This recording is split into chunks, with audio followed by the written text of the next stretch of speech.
Do capítulo 7, agora eu vou do verso 1 ao 53. Como eu disse, não dá para ler tudo isso, mas eu vou aqui mais uma vez entrar aqui no resumo disso aqui e pensar aquilo que é importante. Bom, do capítulo 7, do verso 1 ao 53, nós temos o discurso de Estevão no Sinédrio.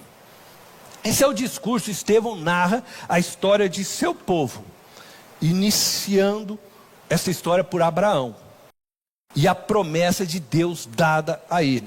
Passa pela história de José e a rejeição de seus irmãos a José.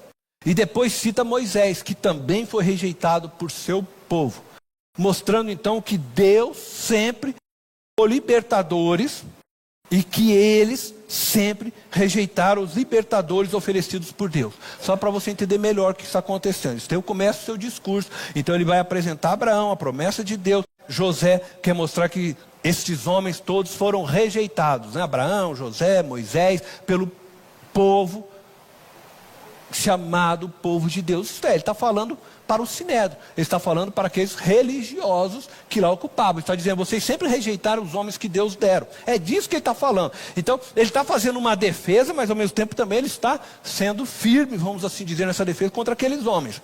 No segundo momento do seu discurso, ele dá ênfase ao tabernáculo da aliança, como um local figurado da morada de Deus, durante a peregrinação no deserto. E assim foi até a construção do templo em Jerusalém, por Salomão, filho de Davi.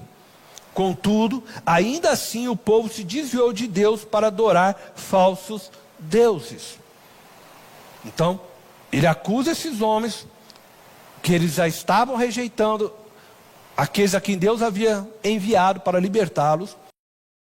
Aí agora ele está acusando esses homens de ter transformado o local onde Deus se manifestava. Então ele começa a querer dizer que isso começa com o tabernáculo, depois vai para o templo, e ter passado a adorar aquilo que não era para ser adorado.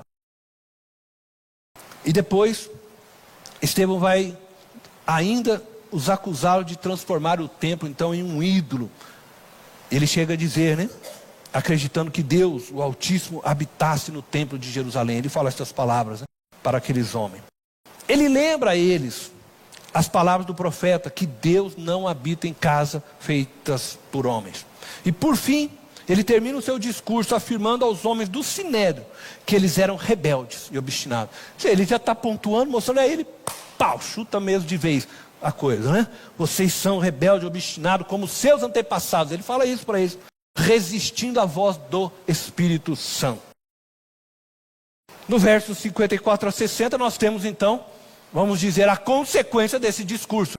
Ele chegou nos homens, pá, pum, comprou a briga, e aí o que acontece? O discurso de Estevão despertou paixões hostis da parte daqueles ouvintes. A sua declaração, no sentido ainda de ter tido uma visão de Jesus em pé à destra de Deus, aí exasperou o sentimento daqueles homens. Houve uma explosão de violência, e ele foi então levado para fora da cidade e morto por apedrejamento, que era a forma tradicional judaica de pena de morte. As últimas palavras de Estevão foram de perdão para seus executores. Os versos finais relatam que Saulo estava ali consentindo na morte de Estevão, como querendo dizer que ele participou dessa forma, né, desta morte. Lucas introduz Saulo, mais conhecido por nós como Paulo, né, que passa a ser o personagem principal do restante do livro que nós estamos aqui trabalhando, Atos dos Apóstolos. O que me chama a atenção na descrição do apedrejamento de Estevão foi a capacidade dele de responder ao ódio de seus perseguidores e algozes com perdão. E essa então é a terceira transformação que eu quero destacar dentro desta passagem. A capacidade de responder ao ódio com perdão. Assim como Cristo, Estevão foi injustamente acusado pelos religiosos.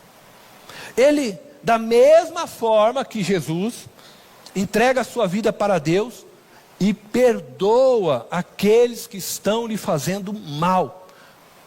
Pessoas que estavam pegando pedras e atirando nele. Você imagina, né? E ele ora ali, perdoando estas pessoas. Mesmo no momento final de sua vida, Estevão continua imitando Cristo. E como já havia dito anteriormente, não sabemos nada sobre o Estevão antes de Cristo. Como era a sua personalidade, se ele era igual Pedro, Paulo, algum desses homens, não sabemos. Todavia, acredito que essa capacidade de responder ao ódio daqueles que estavam atirando pedras sobre ele, com o perdão, só pôde ser manifestada porque ele era um homem cheio do Espírito de Deus. Um homem que estava dominado, se assim podemos dizer, pelo Espírito, né? Essa capacidade é sem dúvida uma marca da ação poderosa do Espírito Santo na sua vida. Aí então eu vou lançar para vocês uma pergunta: como você responde àqueles que te perseguem? Como que você trata aqueles que te fazem mal? O ensinamento de Jesus é que devemos perdoar e amar os nossos inimigos. Se você não for capaz de amar alguém, preste muita atenção no que eu vou dizer para você. Se você não for capaz de amar alguém, porque você não o considera seu amigo, você não o considera de confiança, você não o considera na sua lista, você tem o dever de amar essa pessoa porque ela é seu inimigo. Então ame-o como inimigo, mas ame. Porque até os inimigos Jesus está dizendo que nós temos que amar. Entendeu? Nós precisamos ter esta capacidade de responder ao ódio lançado contra nós com perdão. O apóstolo Paulo nos exorta a vivermos da seguinte forma, e aqui eu vou sair um pouco do livro de Atos, eu vou para Efésios capítulo 4, verso 32, fazendo uso das palavras do apóstolo Paulo: sejam bondosos e compassivos uns para com os outros, perdoando-se mutuamente, assim como Deus perdoou vocês em Cristo. Amém?